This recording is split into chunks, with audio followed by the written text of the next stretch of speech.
Brahmaputra is one of the, as has been highlighted by Mr. Rai and Mr. Pandya, is one of the most important basins of the country. And this basin, particularly the Brahmaputra River that we see in the form of Brahmaputra, major part of water comes from the rivers that flow from Arunachal to Assam. These rivers are Kameng, Subansari, then Siang, Debang, and Lohit. Now, I would say that emphasis has been laid on flood moderation, environmental issues, and also the development of the area. Mr. Pandya was, while making his presentation, has categorically said that while we need to have concern for the environment, we also need to see various aspects of the development of this nation. The same thing was also, in different words, was said by Mr. Srinivas, and majorly had been highlighted by Mr. Rai also.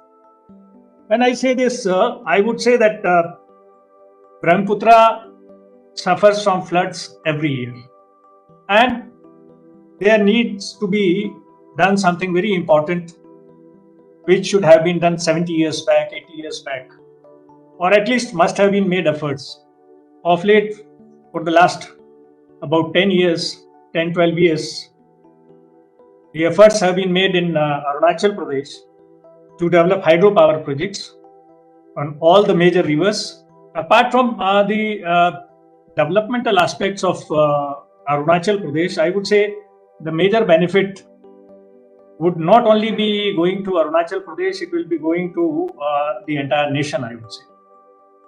Assam's flood, where we lose many lives every year, thousands of crores of properties is lost every year, many households are devastated, and as was highlighted by Mr. Natyanand Rai, if the water is stored as projected in various dams to be constructed in these basins of Siang, Debang, Lohit, Subansari, then some major relief can be provided in flood control, as well as the issue of water availability in the form of storage can also be addressed.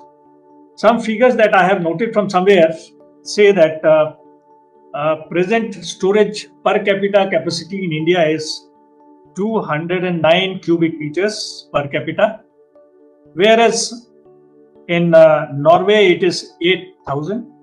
I would like to mention a very startling figure for the benefit of all of us here, that China and India in 1949 had almost same hydropower potential exploited, which was between 500 and 600 megawatt. There was a very little difference at that point of time. Both of us were almost equal. About 20 megawatts was higher in China. Now today the scenario is very startling. In China, the hydropower potential developed is 350,000, more than that I would say. 350,000 se bhi zyada they have already created. In India, we are yet to achieve only 50,000. In Brazil, it is 2,632. In US, 2,192. And in Canada, more than 25,000 cubic meters per capita. So, as was highlighted by Mr. Rai and by Mr. Pandya, I would say that water availability and water storage are the subjects which the country has to bother immediately about it, so that in future we do not have problems of the extent which can be projected and is being projected in various fora. And some part of it can be taken care of by having storage projects or hydropower projects in Arunachal Pradesh in all these 5 rivers as I mentioned. So this is a very grim scenario because, in the longer run and from the perspective of environment, hydropower is, in the longer run, is very cheap. There are projects which were constructed long back. Their tariff today is somewhere 50 paisa per unit, somewhere 1 rupee is less than 1 rupee. There are many projects in the country where the tariff is like that. And secondly, environment friendly also hydropower is. Unfortunately, in India we have only the potential of about, as identified by CA, about 1,45,000 megawatt of the projects that are more than 25 megawatt capacity. So that out of that potential of 1,45,000, which has been identified by CA, more than 50,000 is in Arunachal Pradesh alone, in these rivers which I just mentioned. In the rest of the country, where the hydropower potential is about 1 lakh megawatt, there the development has already been done of around 50% capacity. Whereas in Arunachal Pradesh, against a capacity of more than 50,000 megawatt, till date, we have been able to develop only 1,115 megawatt in the projects that are of more than 25 megawatt capacity, which counts only about 2%. Lower Subansiri, as was mentioned by Mr. Rai, which had been stuck up for a very, very long time, more than a decade. Unfortunately, I would say.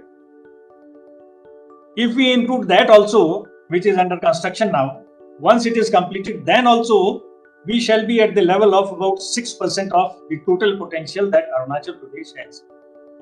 Therefore, there is an urgent need of developing these projects, which have already been identified. Much work has already been done in the form of their various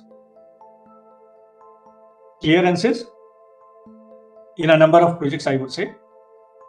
And if we have to consider water storage on one hand, hydropower generation on the other hand, and thirdly, from national perspective, overall, I would say the reliable power, dependable power, which is in the form of hydropower, where you can instantaneously switch on the powerhouse and get electricity, which no other power source gives you that liberty and flexibility. In the country, there is a lot of work going on solar and wind energy, which is very much needed. But to supplement that, in the peak hours, we need hydropower.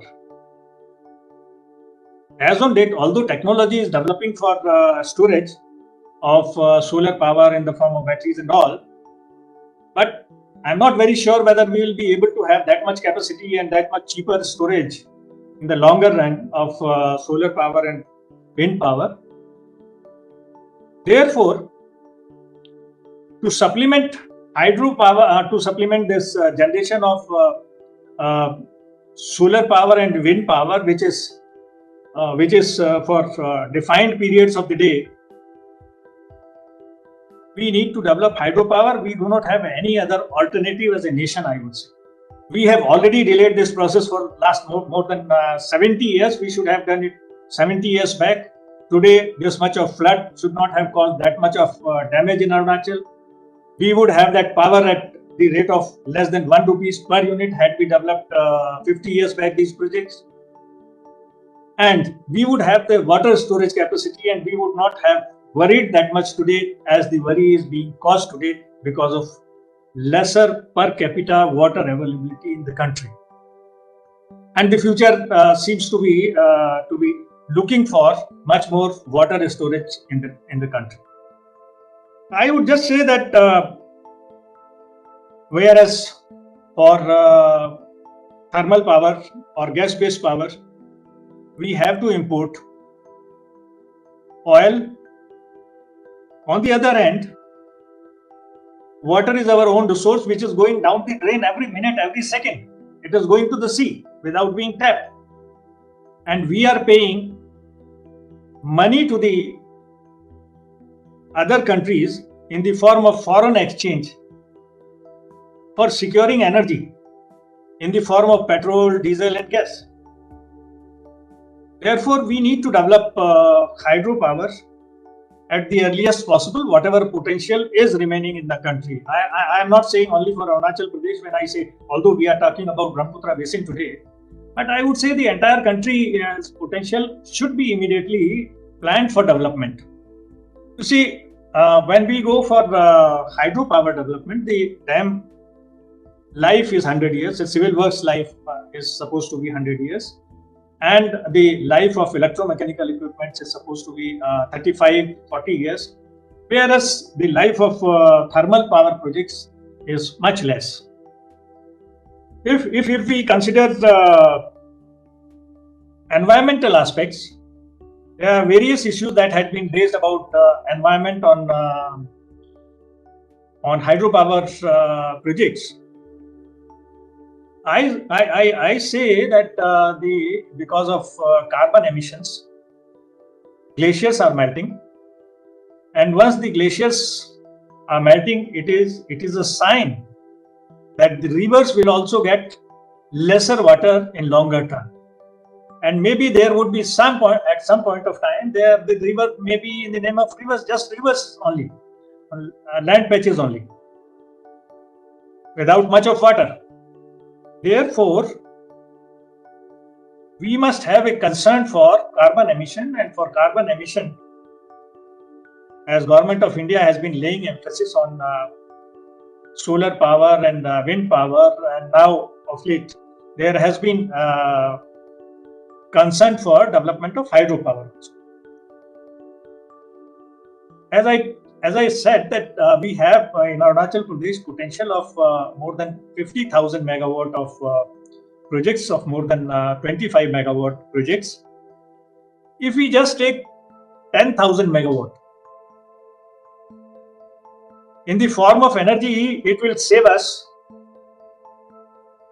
32.7133 million metric tons of carbon emissions, which would come otherwise from solar power or the fossil fuel, I would say.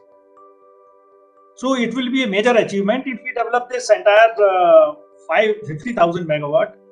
So 32 multiplied by 5, it will be 160 million metric tons saving of carbon emissions for the country and for the world as a whole. Apart from that, you see, hydropower is also energy, as energy is obtained from petrol or diesel or gas. 10,000 megawatt of hydropower would save us around 9,000 crore of foreign exchange in the form of oil that we are purchasing. So if we develop all 50,000 megawatt, then we should be saving annually almost around 50,000 crore of rupees every year of foreign exchange. Apart from that, if we take the national perspective as a whole, I would say only 10,000 megawatt hydropower projects would need 5 lakh ton of steel and 80 lakh tons of cement. Apart from around 3,000 crore rupees of machines that will be needed for construction. So all these things put together will generate economic activity in the entire country, where steel is being produced, where cement is produced, where these machines are produced. Apart from that, millions and millions of man days will be created in the form of labor and in the form of jobs. And this benefit is not only for Arunachal Pradesh. This benefit will be for the entire country, entire nation, and for the northeastern region as a whole. Therefore, I would say that it is high time that we must seriously look into development of hydropower development in the country, particularly in Arunachal Pradesh and northeastern region. I would say the entire northeastern region also, which would be essential not only for water storage and water availability per capita availability in the country. It will be required for environmental to mitigate environmental problems. It will also be required for mitigating problems of Assam floods and generating overall economic activity in the country. And for, apart from water security, we will be having energy and power security also in the form of peaking power, because we might have problems someday if we do not have hydropower to compensate in the peaking hours for the solar and wind power at the particularly peaking hours.